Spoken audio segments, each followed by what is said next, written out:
Kilala si Manny Pacquiao bilang pambansang kamao ng Pilipinas at ang kaisa-isang 8 Division World Champion na may 12 major world titles.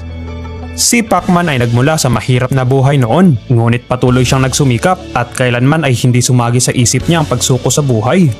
Kung kaya ngayon ay natamo niya ang tagumpay sa loob at labas ng larangan ng boxing. Noong taong 2015, ang ating pambansang kamao ay tinanghal ng Forbes magazine bilang second highest paid athletes in the world na may total earnings na $160 million o 8 billion pesos. Mula sa mga magagarang koleksyon ng sasakyan, mga naglalakihang mansyon, pati na rin ang kanyang mga yate at chopper. Masasabi talaga natin na si Manny Pacquiao ay inspirasyon sa nakararami. Sa kabila ng pagiging matagumpay niya sa loob at labas ng boxing ay patuloy pa rin siyang nag-iisip ng paraan upang mapalago ang perang pinaghirapan niya. Kaya sa videong ito, ating alamin ang 15 matagumpay na negosyo ni Manny Pacquiao hanggang sa ngayon. At ano kaya ang negosyo na nagbibigay sa kanya ng limpak-limpak na pera na maaaring hindi mo pa alam? Number 15. Water Rotor Energy Technologies.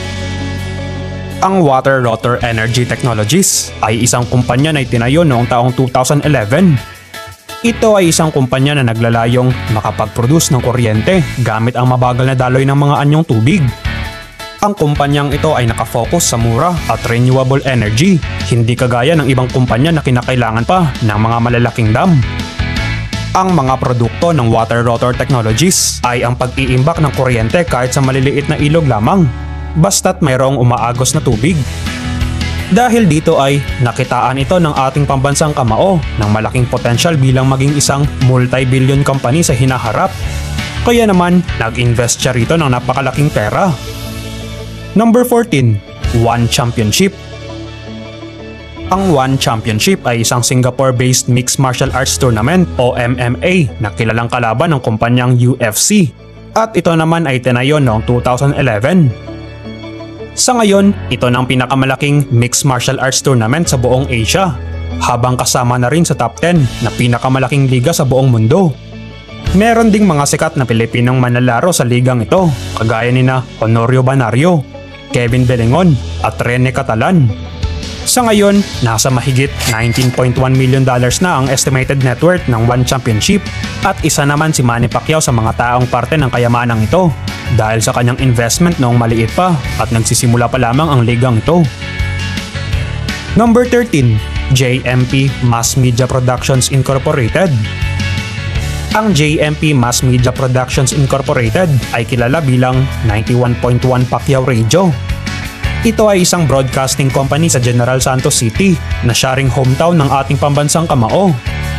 Sila ang responsable sa pag-e-ere ng mga radio station gaya ng 1107 Radyo Alerto DXBB at 91.1 Kiss FM sa kanilang lugar.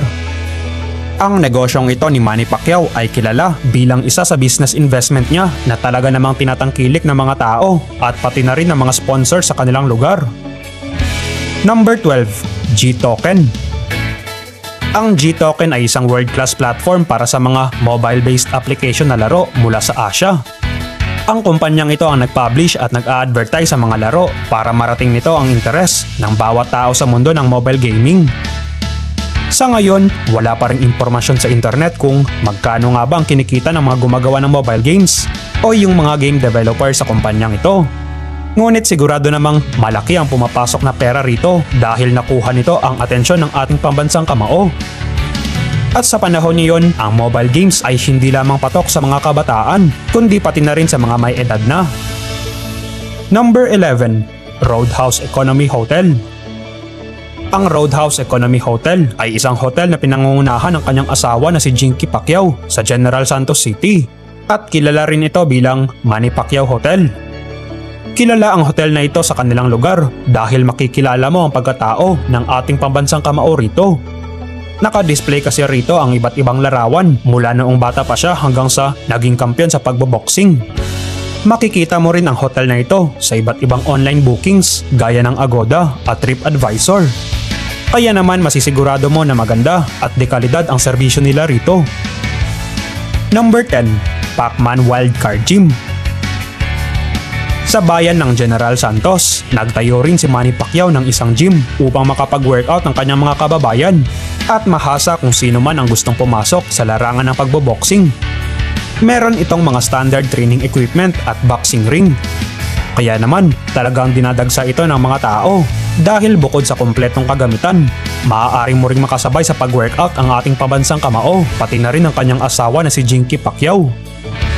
Number 9. JMP Shalom Travel and Tours. Dahil laging nasa labas ng bansa ang ating pambansang kamao ay alam niya kung gaano kahirap ang magbiyahe ng walang tamang plano at schedule.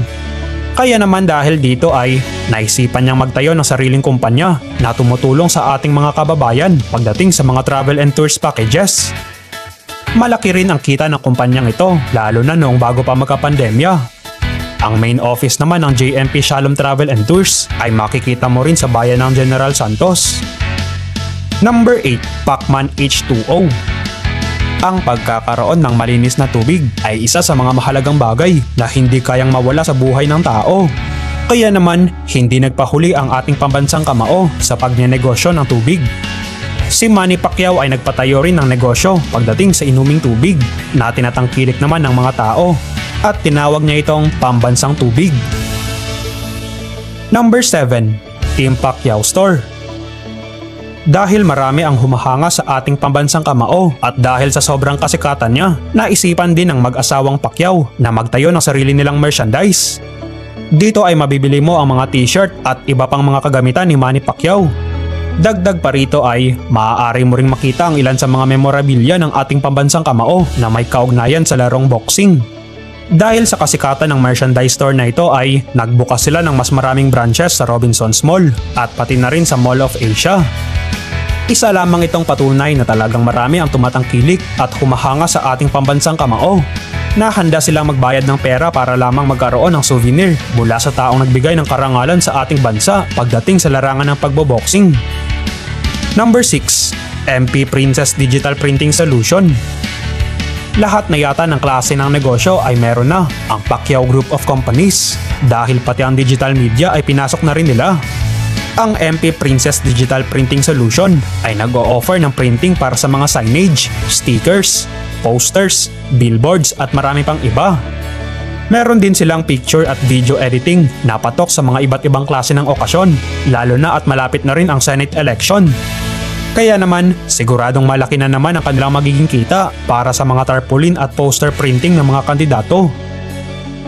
Number 5. Pacman Beach Resort. Bumili naman ng lupa si Manny Pacquiao sa tabing dagat sa probinsya ng Sarangani upang gawing isang malaking resort. Sa resort na ito ay maaari kang magrenta ng mga cottage o ng mga private rooms. Dagdag pa dito ay marami ring mga water activities na ino-offer ang kanilang resort tulad ng island hopping, boating, snorkeling, crystal kayak, banana boat, jet ski at iba pa. Pwede ka rin maglaro dito ng sports gaya ng basketball, tennis at volleyball dahil meron silang mga court para rito. Talaga namang dinadagsa ng mga turista ang Pacman Beach Resort dahil bukod sa pagmamay-ari ito ng ating pambansang kamao ay malinis at maganda rin ang tubig dito. Number 4. Jinky's Fashion World.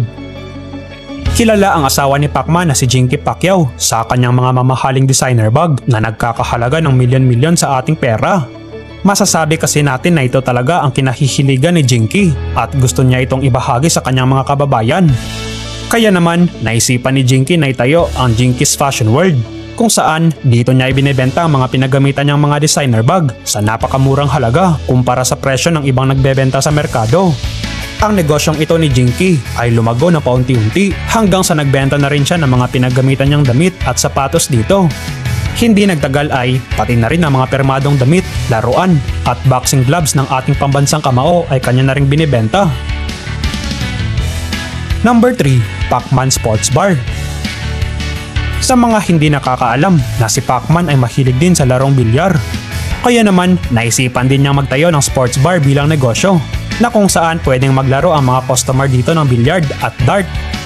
Ang nakakamangha pa rito ay ang mga billiard table na makikita mo rito ay hindi basta-basta dahil ito ay gawa ng Brunswick na nagkakahalaga ng mahigit sa 200,000 pesos ang bawat isang table.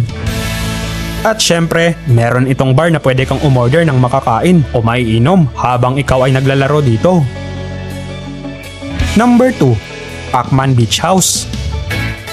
Dahil sa pagkahilig ng ating pambansang kamao sa tubig dagat, hindi lamang iisang lupain sa tabing dagat ang kanyang binili.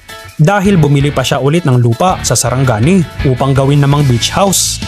Magkaiba ito sa nauna niyang beach resort dahil ang beach house na ito ay nasa tabing dagat mismo at pinapalibutan ito ng iba't ibang klase ng mga puno na siyang nagbibigay naman ng kakaibang ocean vibes. Number 1. Revolution Pre-Crafted. Ang kumpanyang Revolution Pre-Crafted ay itinayo noong taong 2017. Ito ay isang kumpanya na gumagawa ng mga bahay sa kakaibang paraan. Karaniwan ay ginagawa nila ang bahay sa ibang lugar. Pagkatapos nun, kakalasin nila ito at ipapadala sa mga bumibili para doon i-assemble muli. Ang konseptong ito ay hango sa ideya ng isang puzzle, kung saan bubuuin mo ang bahay gamit ang iba't ibang parte na gawa na. Ang mga bahay na ginagawa ng kumpanyang ito ay gumagamit ng dekalidad na materyales, lalo na at kakaiba ang mga disenyo ng kanilang mga bahay na ginagawa. Kaya naman nakitaan ito ng ating pambansang kamao ng potensyal na kumita ng malaki sa hinaharap, dahilan upang mag-invest siya rito ng napakalaking pera. Naniniwala kasi si Manny Pacquiao na ang kumpanyang ito ay maaaring magbenta ng mga bahay hindi lamang sa ating bansa kundi pati na rin sa buong mundo. Talaga namang nakakamangha ang tagumpay na nakamit ng ating pambansang kamao dahil sa kanyang pagsusumikap at sakripisyo sa kanyang buhay. Sana ay patuloy na maging inspirasyon si Manny Pacquiao, hindi lamang sa ating mga Pilipinong nagnanais ng magandang buhay, kundi nang pati na rin sa buong mundo.